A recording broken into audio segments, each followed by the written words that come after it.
무리뉴 감독은 이 경기 앞두고 가졌던 인터뷰에서도 본인은 손흥민 선수를 9번 스트라이커로 생각하지 않는다, 이런 얘기를 했습니다.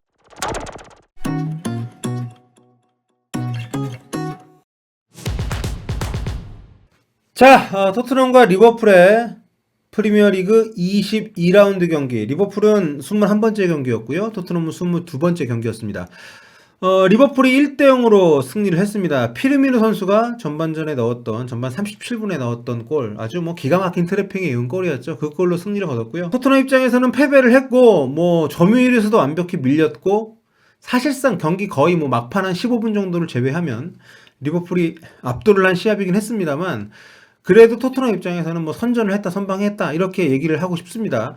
리버풀도 토트넘 가짜니가 골키퍼나 수비수들의 선방에 막힌 골들이 있었습니다만, 토트넘도 결정적인 한 2번 정도 찬스에서 손흥민과 이 로셀스의 슈팅이 좀 빗나가는 아쉬움이 좀 있었고요. 한 골차 정도의 어떤 승부가 나름대로 좀 합리적인, 합당한 그런 결과가 아닌가 생각이 드는 시합이었습니다.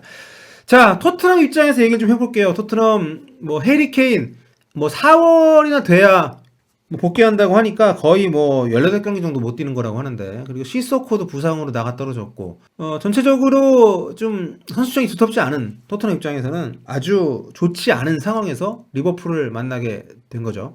두 팀은 이제 지난 6개월 전이었죠. 챔피언스리그 결승에서 만났던 팀입니다. 챔피언스리그 결승 상대라고 하기에는 워낙 두 팀의 상황이 너무 크게 격차가 벌어져 있기 때문에 많은 사람들이 토트넘이 정말 망신만 당하지 않아도 만족한 것이 아닌가 했었는데, 이날 토트넘은 두 가지 공격적인 포인트를 줬죠. 탕강가 선수의 투입. 이 선수가 토트넘에서 프리미어리그 데뷔전을 치르지 않은 그런 선수였어요. 하지만 과감하게 선발로 기용을 합니다. 포백의 오른쪽으로 기용이 됐고, 후반전에는 이제 왼쪽으로 이동을 해서 교체 이후에 이제 왼쪽 백도 봤습니다. 양쪽 측면에서 모두 기대 이상의 경기력을 보였기 때문에 오늘 토트넘이 가장 큰 소득이라고 한다면 탕강가 선수의 가능성, 그리고 실전에서의 어떤 가용 범위를 좀 확인했다는 거. 오른쪽 풀백이든 왼쪽 풀백이든 센터백으로도 유스팀에서 많이 뛰었습니다만, 전체적으로 수비 쪽에 아주 유용한 자원이 있다는 것을 확인을 했고요. 이런 큰 경기에서 데뷔를 했음에도 불구하고 별다른 큰 실수 없이, 물론 피르미누에게 실점하는 과정에서 쉽게 벗겨지긴 했습니다만. 다음은 손흥민 선수의 위치입니다. 손흥민 선수 사실 많은 사람들이 원톱경을 예상을 했어요. 왜냐하면 포체티노 감독 시기에는 해리 케인이 없을 때 손흥민 선수가 손톱으로 나와서 재미를 많이 봤죠. 케인의 공백을 많이 메워줬고요. 하지만 무리뉴 감독은 이 경기 앞두고 가졌던 인터뷰에서도 본인은 손흥민 선수를 9번 스트라이커로 생각하지 않는다, 이런 얘기를 했습니다.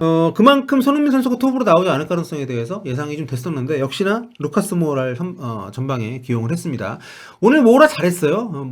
압박도 앞쪽에서 많이 해줬고, 특히 공격 과정에서 볼 탈취나 또 연계 역할도 많이 잘 해줬습니다. 손흥민 선수는 오늘 이 전반 막판에는 톱으로 잠깐 올라가긴 했었습니다만, 대체적으로 왼쪽 윙어로 뛰면서 공격 쪽보다는 사실상 상대의 주된 공격 루트 중에 하나인 오른쪽 풀백, 이 팀 좀 특이하죠. 네, 리버풀 세계 최고의 오른쪽 풀백이라고 해도 과언이 아닐 알렉산더 아놀드가 공격적으로 기여를 많이 못하도록 1차적인 견제를 해주는 그런 역할을 맡았습니다. 중요한 역할이죠.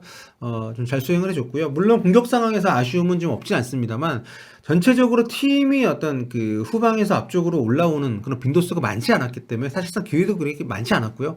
물론 결정적인 기회에서 좀 빗나간 슈팅을 때린 것은 좀 안타까운 부분이긴 합니다만, 어쨌든 자신에게 감독이 요구한 그런 전술적인 역할을 비교적 잘 수행을 했다, 이렇게 얘기를 드리고 싶습니다.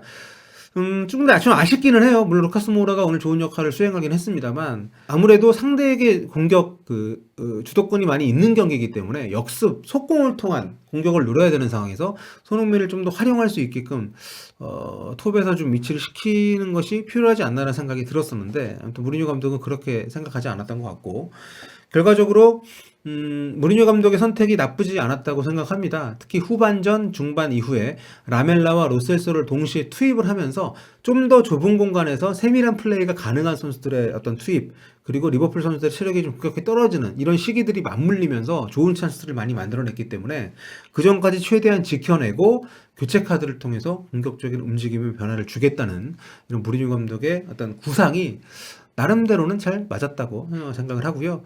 그리고 뭐 리버풀 지금 세계 최고의 팀입니다. 네, 뭐 챔피언스리그 우승팀, 뭐 클럽 월드컵 우승팀 이런 성과만을 얘기하는 것이 아니라 무리뉴 감독도 얼마 전 인터뷰에서 본인이 인정을 했죠. 지금 세계 최고의 축구를 하는 팀은 리버풀이다. Just as an example, yesterday I was watching the Liverpool match, and I think I was watching the best team in the world in this moment. 뭐 그런 팀을 상대로 해서 한 수 접고 들어가서 뭐 이 장그런 축구를 했고요. 뭐 아쉽게 승점을 획득하지 못한 토트넘이긴 합니다만 나름대로 그런 어떤 그 겸손한 축구를 하면서 그래도 승점에 대한 가능성을 어느 정도 보여줬다는 거. 네. 뭐 나름의 그래도 성과라고 할 수 있지 않나. 리버풀이 최강이라는 거 지금 뭐 누구도 부인할 수 없습니다. 자, 리버풀 입장에서 얘기를 해보겠습니다. 21경기에서 20승 1무예요. 네. 2017-2018 시즌에 맨체스터 시티가 21경기하고 승점이 59점이었대요. 근데 지금 리버풀이 오늘 승점 61점입니다.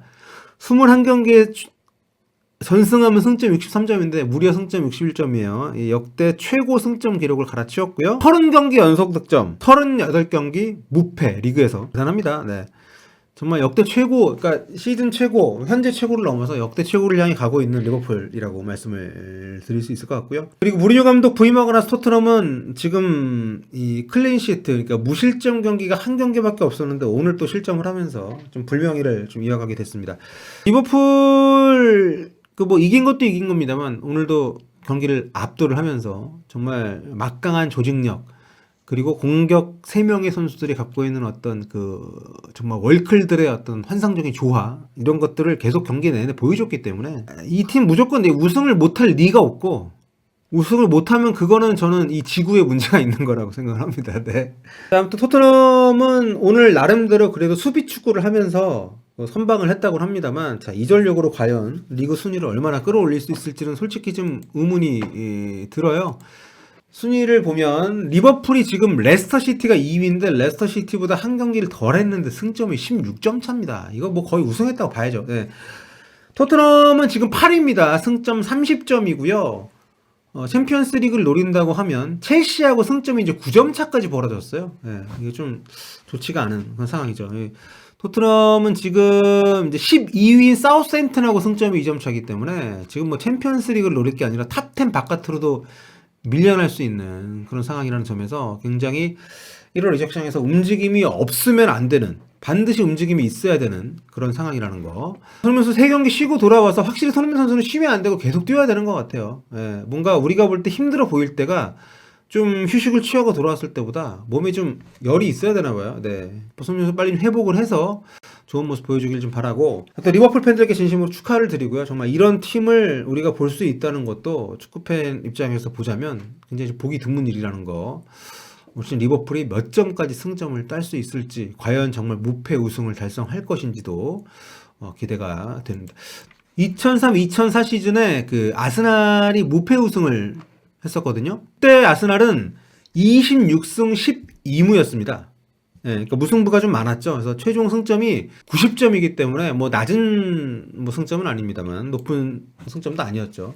근데 지금 리버풀이 시즌 절반 조금 넘었는데 승점 61점이고 21승 벌써 했으니까요. 예, 만약에 리버풀이 무패 우승을 달성한다면 그 당시 아스날의 무패 우승보다 훨씬 더 좀 더 높은 평가를 받을 수 있는 그런 그 기록인 것은 분명합니다. 네, 마지막으로 평점 보고 갈게요. 네, 지금 가장 빨리 경기 직후에 저희가 후토크를 뜨고 있기 때문에 지금 확인할 수 있는 유일한 평점이 이제 후스코어닷컴인데, 손흥민한테 6.4점 줬습니다. 선발 11명 중에서는 이제 데니로즈, 델레알리보다 많긴 한데, 전체로 치면은 뭐 9위네요. 네. 그렇게 좋은 평가를 받지는 못했고 역시 뭐 선방쇼를 보였던 가짜니가 그리고 성공적인 데뷔전을 치렀던 탕강가 선수에게 높은 평점을 줬습니다. 리버풀에서는 뭐 3톱 모두 좋은 평가를 받았고 골키퍼도 역시 그렇고 피르미노 선수가 그리고 7.9점으로 결승골을 넣었기 때문에 가장 좋은 평가를 받았네요. 자, 지금까지 꼴리TV 서영욱이었고요. 다음 시간에 돌아오겠습니다. 여러분 언제나처럼 좋아요와 구독, 알림 설정까지 부탁드릴게요. 네, 다음 시간에 뵙겠습니다.